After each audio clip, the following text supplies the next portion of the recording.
The Move in Mind program is our movement education program through the Morales method. So of the 4 certification programs available through the Morales method, this is the one that is actually not created by Marty himself. This is created by Monica. And she is, yes, right here. She'll be leading the class through most of the time. This will be like the main time where I'm speaking up, but we just wanted to have this class for everybody to be able to get a chance to meet Monica because she's not Marty, who is who, you know, that's who you see most of the time. But since Monica is the creator and the one who would be running most of this program, we just wanted to get her face out there and the opportunity for you guys to really experience the method sort of hands-on, since it's so much different than the other things that we do. So with that, Monica, please get started for us. I'm so excited. So thank you for coming, for being here. I don't see you, but I see you in some way. And I hope the lights are, here is nighttime. And so I hope the lights are okay. And I hope we will not have too many visits from cats. I introduce you George. The mini George is my assistant, official assistant for this movement exploration. And I want just to well, I'm very grateful for this opportunity, and I'm very grateful to share the method I created through the Morales Method Academy, because this is I felt really that there was something so yeah, perfectly integrated. Okay, so just to be very quick about myself, I'm Italian, so my accent is very creative and I speak a lot with my hands. So we'll see. I hope everything will be understandable. And I define myself a kind of Renaissance woman. I love to integrate science and arts, creativity. I'm a dancer, but I'm also a rolfer, a certified rolfer and rolf movement practitioner. And since my really teenage, I was fascinated by connections. And so for me, it's really important to find connections everywhere. And then when I started this, the study about the body and the importance of language, and I was with my husband, who is a neuropsychologist, we were working in the field of sport psychology already, and then through art, spirituality, many things. Then something happened, and one day I had a sudden cardiac arrest. It was 2009, and I was at home alone, so everything happened, and then my heart, fortunately, started beating again, but my brain was not happy about the experience.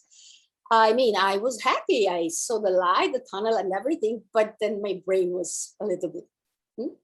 And I realized that in a couple of weeks that there was something going on. It was not normal. So my memory, I couldn't speak properly, the numbers and the movements. There was kind of epilepsy diagnosis, and then I didn't give up, because a friend of mine, a nurse, told me, don't take medication, just go home and do your things and sleep. Unfortunately, I couldn't sleep, because every time I tried to fall asleep, my body did something weird, like slapping in my face, doing things like an epilepsy, right? But then putting together all my tools and my knowledge about motor imagery, sensory motor imagery, and all the other things about body work, movement work, in a few weeks, everything changed. And in 3 months, the MRA showed that my brain was normal. I don't know if it's really normal, but anyway, everything works right now. So no more symptoms, nothing. And then I created a method with this, because I started working with other people having issues with their nervous system, people with their spinal cord severed, people with suffering from strokes. No, that is not your time right now. Sorry. That's, you know. And then I put together this method that I call Move in Mind. because basically I know how much is important, not just imagine the movement, but what is behind that. Our system is fantastic. And especially when we deal with gravity, the most important thing is that we have to remember that we cannot command the muscle fiber which deals with gravity with our will, but we can engage them through images and through not just the spatial directions, but also feelings, recalling feelings and perception. So body awareness is so much important to help people increase, if you work in this field, body work or movement training, movement coaching, movement education, but any kind of therapy or technique you use on people with your hands or with your words. I found that it's really important to find the right words for everybody. So now we are many, you are many, I'm very happy. So I can't,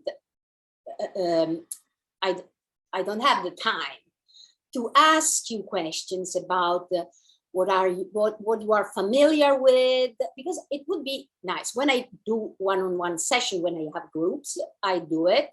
It's just to play, to understand if people is more familiar with visual images or with felt images like kinesthetic, but it doesn't matter. So let's play together. I want just to give you a bit an overview, but practical, okay? Because I remember many movement approaches I explored.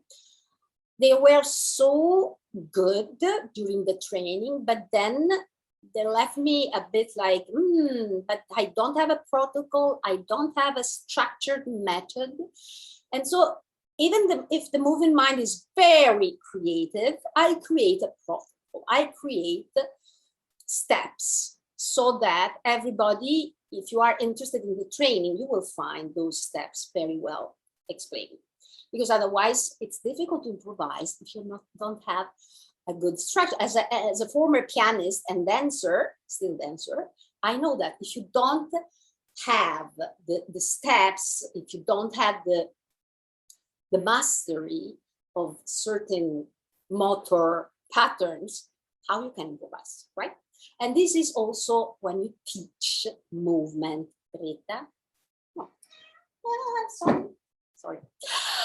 We will have a show, a cat show, because she's my camera cat. She wants to show up when I'm on camera. So now I want just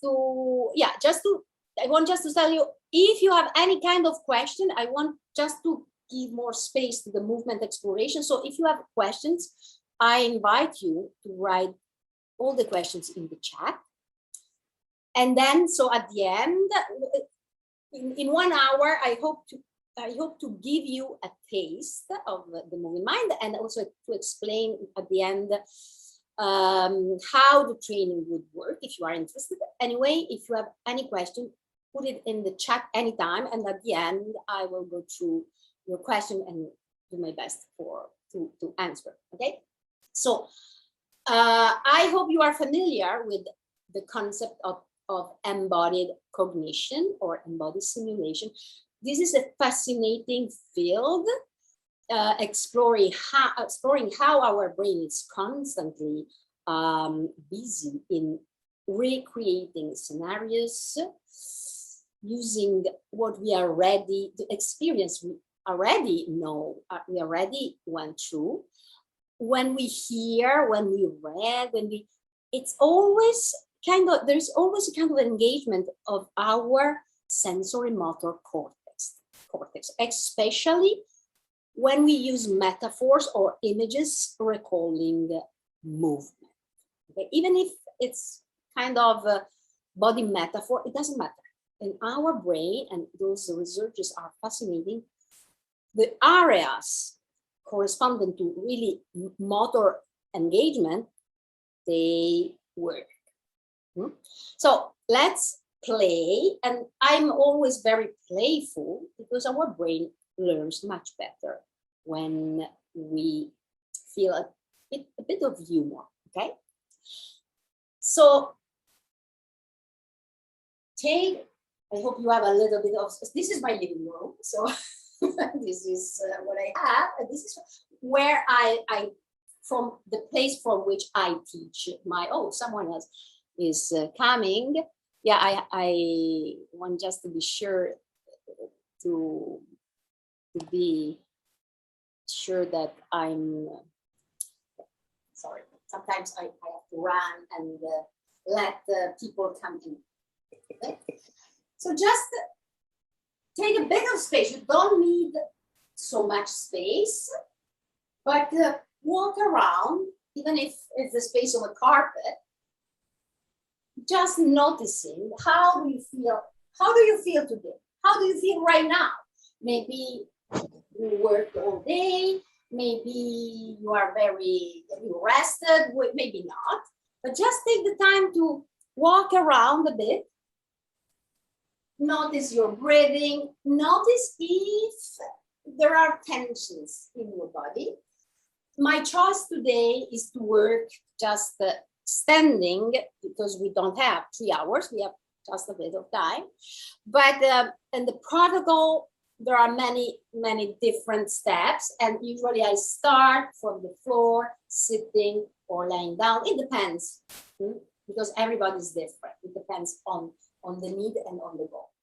But today, let's go through just walking around, taking some breath and just yawn. Maybe you can just stretch a bit like it was the morning and you wake up and you want just to feel your body and notice how do you feel. Then I need that, Greta. I'm sorry. Yeah. Because if you prefer, you can sit. Otherwise, yeah, you can sit here on the other. Otherwise, you can just stand up. But if you prefer, I would just ask you, do as is good for you. You can sit on the floor. I don't sit on the floor, otherwise you don't see me anymore. Sit on something that is comfortable for you if you want. Otherwise, you can stand up. Just massage your body starting from your face. And if you can yawn, that would be good. It's like, imagine really you can bring your attention to the spaces in your head. Wow. And playing a bit with your sounds. Wow. Imagine that these sounds, it's like the echo in different rooms. There are different rooms in our head, different rooms in our body. So you can keep sitting. I come closer, but just make it comfortable for you. And then we go down and just explore. I won't just ask you, explore your body and start noticing, what's there? Don't judge. Our body does its best always. So if we have some tensions, if we have some storage, it doesn't matter. There is a purpose. You don't know it? Doesn't matter. You have to reassure your system. We have to reassure your clients always, because the change can happen. The more the system feels reassured, and the more the change, the functional change can happen, right? Otherwise, if we address immediately the resistances, no.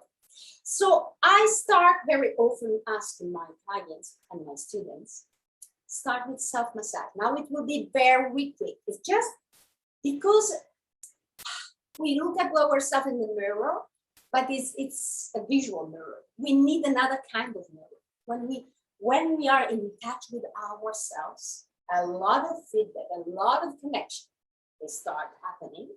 Okay? And it's good to receive body work, and this is something else. It's completely different. So both things work, and I used to educate my clients to practice self-massage. Now it's really random, but I would say pay attention to all the spaces. Imagine that every space in your body can breathe. Then we will go through that. So just if you feel that in some areas there is some storage, take your time, go through the storage, like appreciating. This is very helpful. This is a signal for reintegration. When you taste, this is an accelerated food, right? When you have this feeling of tasting, it's like appreciating, and it's like accepting, and it's like reintegrating something in your system. So you can go through your body and find your food and open the food as a fan, and then you can put the other side and do the same. Now it's very quick, but it's really useful to start creating a sense of the self that is, you recognize yourself, you acknowledge yourself. And then from here, it will be much easier to wear your body. Imagine that you can wear your body. This is playful. And then I will tell you, this was so helpful for a man suffering from a stroke. I will tell you later. But anyway, imagine that, when you wear gloves, or you wear socks, imagine, do this kind of, it's a playful. Imagine that when you breathe out, so you held with the other hand, and it's like, oh, I want to wear my body. Yeah? It's like, and then you do this just with your hands, both of them if you want. Imagine that you are wearing your body with your breathing. The breathing is wearing your body through your arms and fingers. And if you want to sit, you can play and do the same thing with your feet and legs. You wear your body, you wear your legs. Okay? And then it's like, oh, okay, so I'm fully dressed. This is my dress, my body. And I would ask you, well, this is really fast. So there are many, many different ways to become more aware of our body. And so one is wear the body. Breathing out, the breathing, imagine when you breathe out, you extend your arm. Let's start with the arm first. Because your breathing is, so I had this man was the husband of a rolfer. She was wonderful. She was a rolfer, wonderful rough movement practitioner. And her husband had a stroke. And she contacted me, knowing that I was working with this method. She contacted me and she told me, we lived in Italy, but very, very far from each other. And she told me, but could you please try something with my husband? Should we come? What? And let's try on Sky. In 20 minutes, he was shocked and she was shocked, because the problem was that his left arm and leg couldn't extend. He recovered a lot. She gave him a lot of work, but he couldn't extend the leg and the arm. We found the image. And for him, the image was like at the, in the airport, the wind socks. I think it's the wind sock. This kind of sleeve, but it's called socks. I don't know. And the wind coming in make this kind of thing signal where is the wind going, something like this. This image was like wearing the body for him. So practicing with me, just 20 minutes, we found this image, and breathing out from his arm and leg, he was able to extend them completely. And that lasted. It was not something, just recalling the image and practicing the breathing. And they were shocked, both of them. And so she was incredible because she pushed me to propose this work in the Rolfing community. So I started teaching because of her, and she passed away. And so I'm always moved when I think of them, because it was like my first attempt online. Just to tell you that it can work in presence, but also when you can't see, you cannot touch the person. Okay? So let's imagine then how it works for you when you stand up, for example. Because the most important thing is that we understand that dealing with gravity is important. You work on someone, but then if they don't have a practice helping them to deal with gravity, they could find that, oh, it's the pain came back. It's not easy for our clients to keep the good habits when they leave our studios. Okay, so this is very helpful for them, because you can educate them every session you have with them if you want to explore more. And ask yourself, what is your strategy to stand up? I'm not speaking with you, Greta. No, thank you. So what is your strategy when you stand up? Do you have a strategy? Maybe you don't. But think of your feet, imagine them really in touch. Feel them in touch with the floor.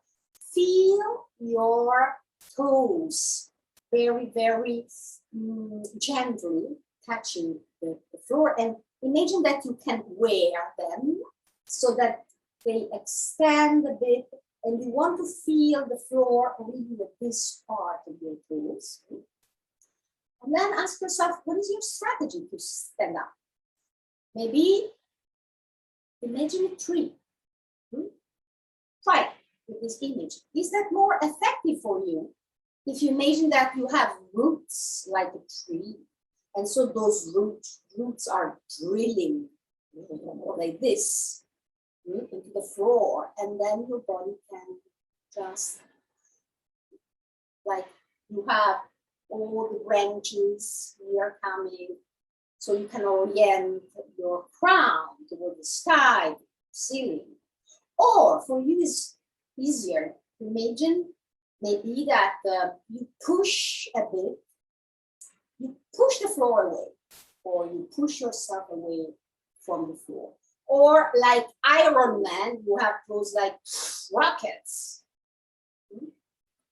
Play.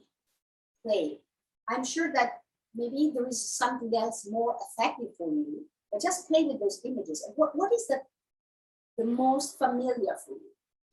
And for your head, what is helping you to feel that your head is supported? Maybe a string in your head there. Maybe there is a red balloon. Or maybe it's just fairy ears. For me, it works. Or a crown. This works even better for me. Crown. I feel so cool. I need the roots and the crown, but it's me. So for you, it can be something totally different. And I suggest always, and this is why I brought George here. I used to teach how the diaphragm works, how the breathing works, and I used to give this image of a source, kind of fountain, from the bottom of the pelvis, and the jet of water caressing the spine from the front. It's really like and I like to suggest this image during the exhalation, because most of the people, they use diaphragm to support the trunk, but it's not functional because it's a dynamic muscle, it's not a tonic muscle, right?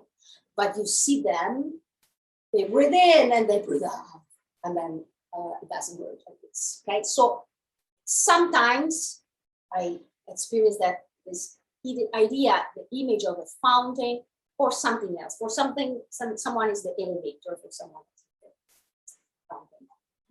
So now just imagine, really, from the bottom of, from the inside of your pelvis, but from the bottom, imagine really those 4 points, your sit bones, the pubic bone, and the coccyx. When you breathe out, just imagine them like gathering.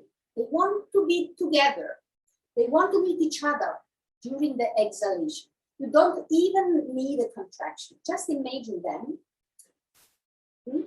coming together, and like a spring of water when you exhale. And you can also use this gesture, but imagine you are caressing the front of your spine, okay? So one hand, you can put the hand here, it's like the source. And imagine, like, you know, the dolphins, the whales, is the exhalation, okay? And now let's connect this, the exhalation with the fountain, with a gentle push of your feet on the floor. So when you breathe in, imagine you are sniffing the air with your knees and your sit bones. And maybe you can sniff the air from your elbows, from every joint, really every space. So when you breathe in, you feel your waistline, and when you breathe out, for me it's really like Iron Man, like this, but can be a bit too much. Just imagine that when you breathe out, you put your roots, or you push away the floor, you find your string or your crown, or just the gentle water. Maybe it's a volcano for you, I don't know, just explore. But just play with this exhalation when you extend your arms and legs. So you feel that the support comes from the earth and from your breathing. Okay, it's like you breathe out from your feet and hands, and you can start playing a bit like, let's try another image. Painting. I make the sound.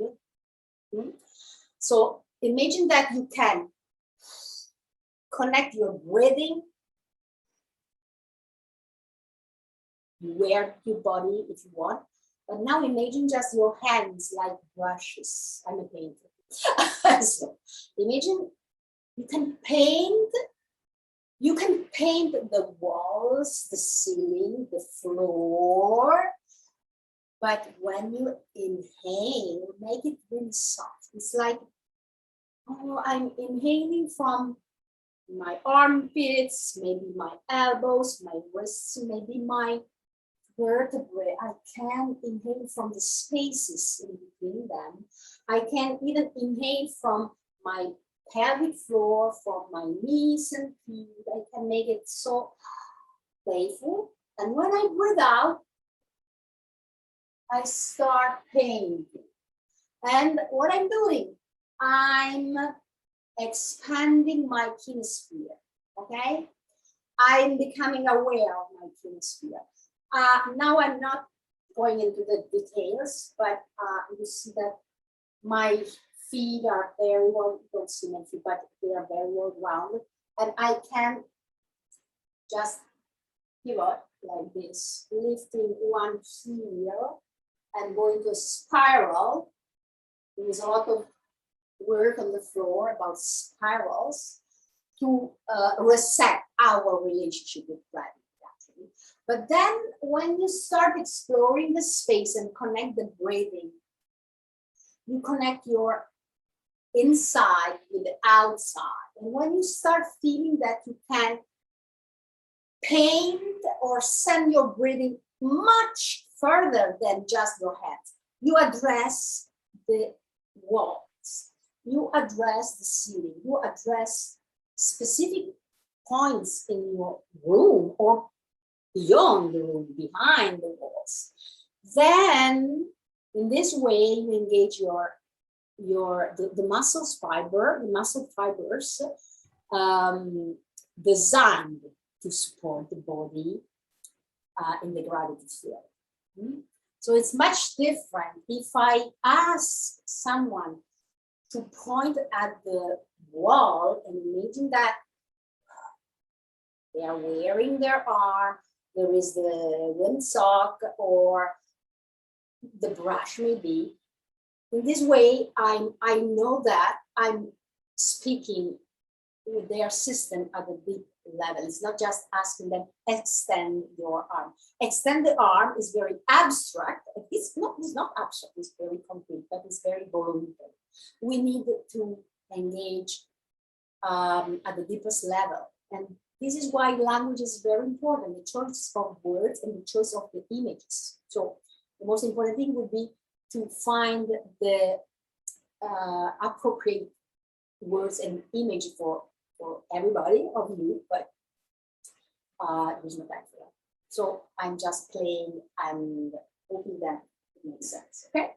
So just to finish this part and this space to your questions, just imagine really that you can play with elements. The elements, you know, the elements of nature, fire, water, earth. So the body is very earth, very dense, but it's also full of water.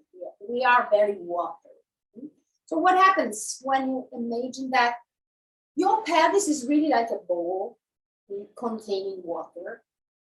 So imagine that you can move the water with this gentle movement. And then you can imagine that the water, you are shaking the water in your body. And you can imagine really that this shaking make your body feel much more flexible. Okay? Just play with it. You can imagine to be underwater. You can imagine to be like the water or moving the water through your body. And what about drawing? So imagine you have a pencil right here in the middle of your sacrum, and you want to draw maybe circles, maybe here, you imagine a big sheet of paper and you want to draw, you want to write something. And then you can also imagine that your elbows are the pencils. Okay? So you can start moving, but always with this watery quality. Imagine that you can draw. And then you can draw with your wrists. And you can draw with your hands, fingers. You can imagine, I love the image, especially for my toes, of, I don't remember, eyelashes. Okay, imagine your toes.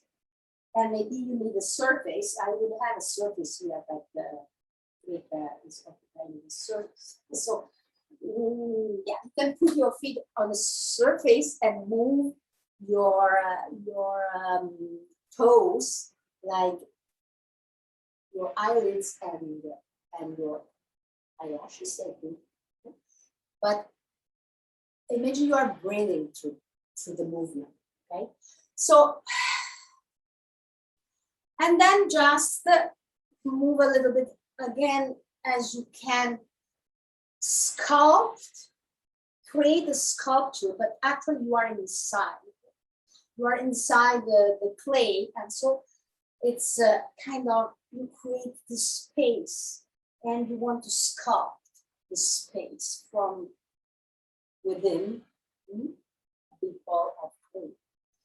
And how it works for you when you breathe out and push, like you were really giving a shape to something that is denser than air?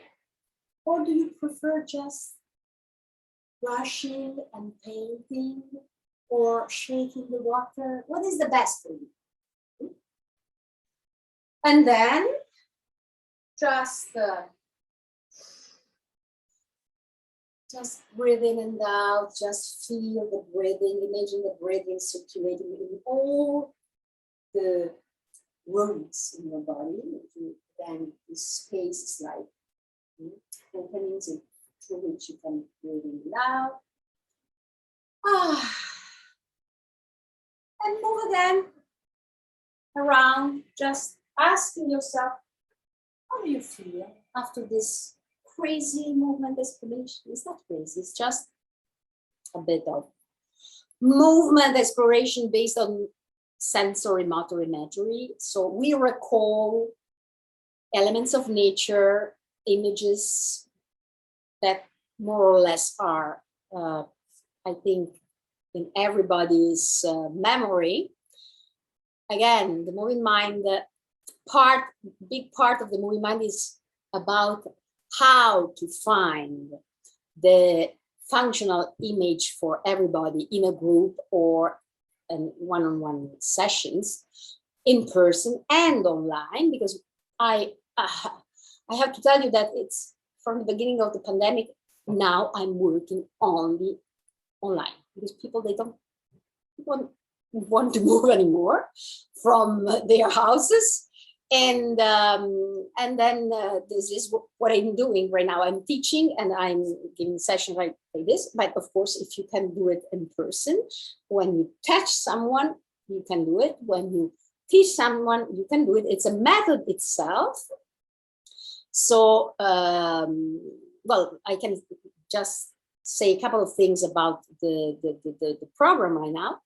So there is a part that is video on demand on Teachable, and this is the training as a structure. There is everything there. There's a handbook, there are many articles, and then I actually just want to jump in. That's the course that is available through, just for anybody who's curious, that's the course that's available through the Morales method. And I'll just put the link in the chat just in case anybody is curious about it. Yes. And we'll also, for people who are watching the recording, I'll include that in the email with the recording. Okay, perfect. Thank you, because I'm not so much aware of all the details.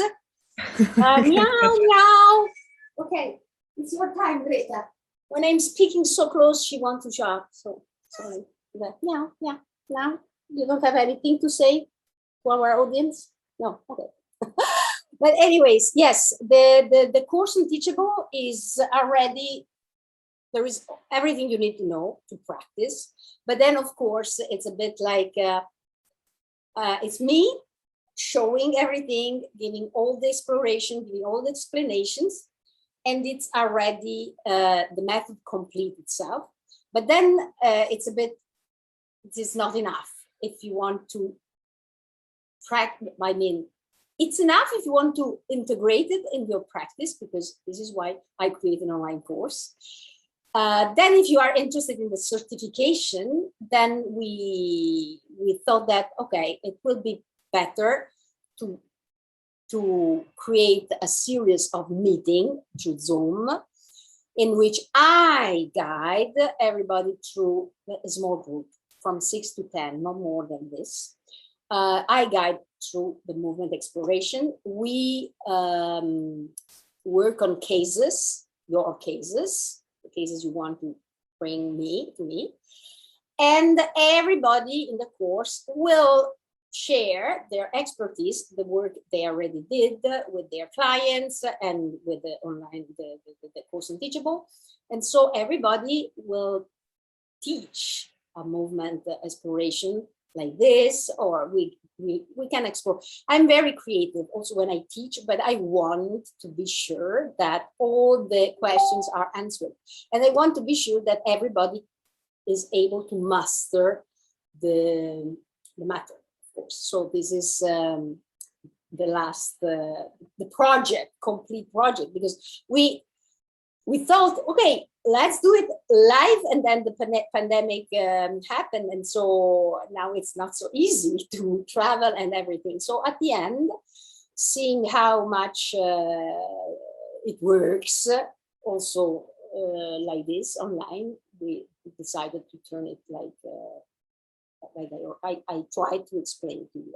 I'm much less effective when I try to explain those things. Maybe Karen, you do want to? No, that was good. I mean, that information is also available on, I can put that link in there as well, but it really is just a couple different steps for the program. Let me pull it up right here. So there's the 10-hour online course that's in the chat, the 18-hour live online training, and then there's home study where you'll practice at home as well and have mentored.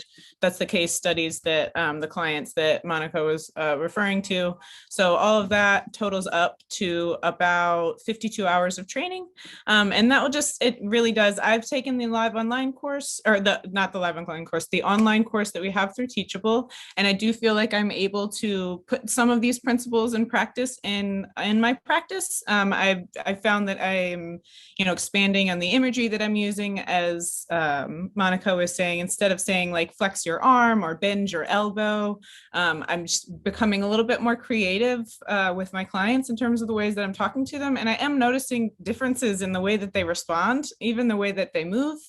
It's a little less mechanical. Sometimes it's a little, it just feels more embodied. And I feel like I am helping them do that in a way that is, again, just, that a little more embodied. So that's been my personal experience with it. And as a body worker also, again, this has such a wide variety of applications. That's just there's really a million different ways that you could use this. I have a sister that's a dance teacher, and we talk about it a lot, how she naturally uses some of these tactics anyway to help her little, she teaches 5-year-olds how to start moving gracefully. So Yes. it's a trick, and they really do respond very well to imagery. It really clicks with them. So about embodiment, it's all about embodiment, and it's all about how our body reacts when we hear some words, and not just that, things that we say, we tell ourselves, we say ourselves, we say our, oh, thank you for the email. I want just to give you an example about the metaphors in the body. For example, when we say taking a step, it's true that we mean moving in some direction in our life. But actually, the taking a step is about not just taking a step, but also taking. So it couldn't be understood from our brain as something related to the motor area involving our hips, but also our hands, the action of holding, for example. When we hold, I noticed I had a client, and she suffered from tendinitis. I'm not sure the pronunciation is good, but anyway. And we discovered by working together, it was not a motor pattern. She was not working, but she was holding in a relationship. There was something going on in her relationship, and she realized that this holding in her mind, the body translated it into like this.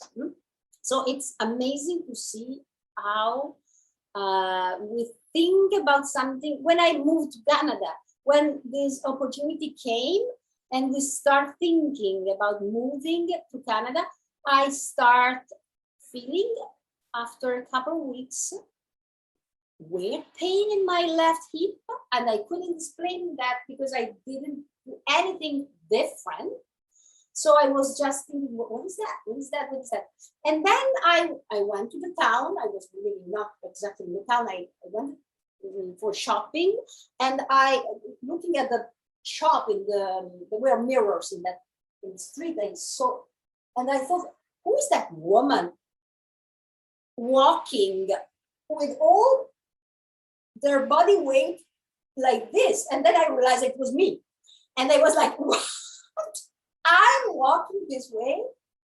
I was shocked because I didn't realize that just the thought of moving to another country, well, it's of course I wouldn't move walking, but my brain processed that, okay, I want to move there, but I can't.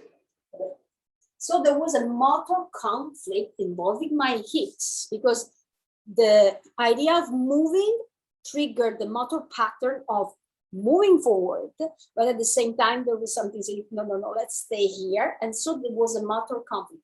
It's so interesting to see how applying how this method can help you understand why some people present some dysfunctional patterns and are not related to their job or their physical habits. It's just because there is something else going on, and there is an idea that triggers parts of their sensory motor areas, and it's enough to trigger a dysfunctional motor pattern. So it's fascinating when you start discovering those correspondences, and you can educate your clients to understand that the way they deal with gravity actually is the same. It's not the same way. It's the system.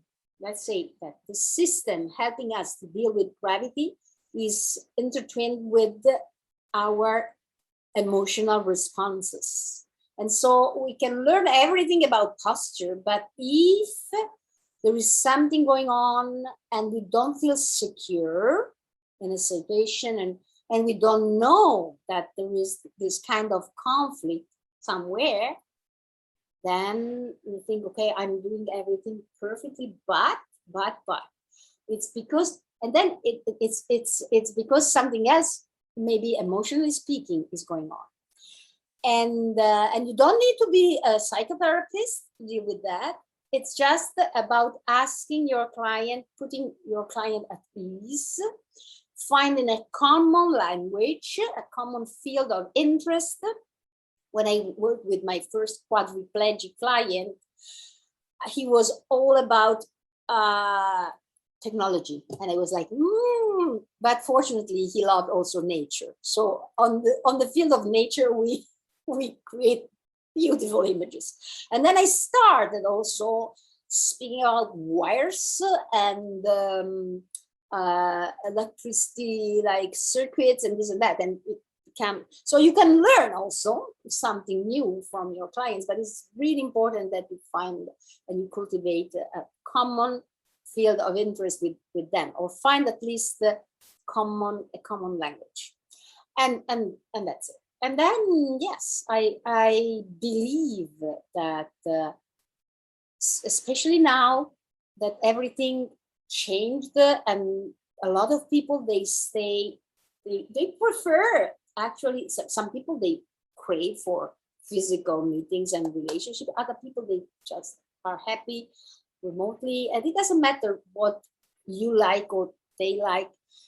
The point is how we can serve our clients without losing our boundaries. So keeping our boundaries clearly, but also expanding a little bit our comfort zone.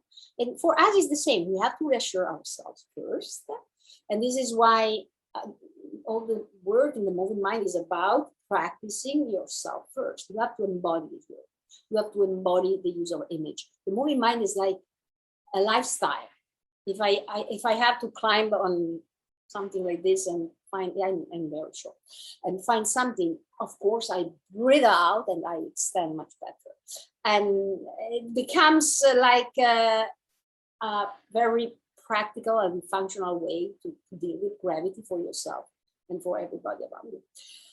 So, yeah. Awesome. Thank you so much, Monica. So thank you so much to everybody who show up and who will watch later. I will stop the recording right now. So if anybody wants to show up and say ciao, I will be happy. Otherwise, I will be happy anyway.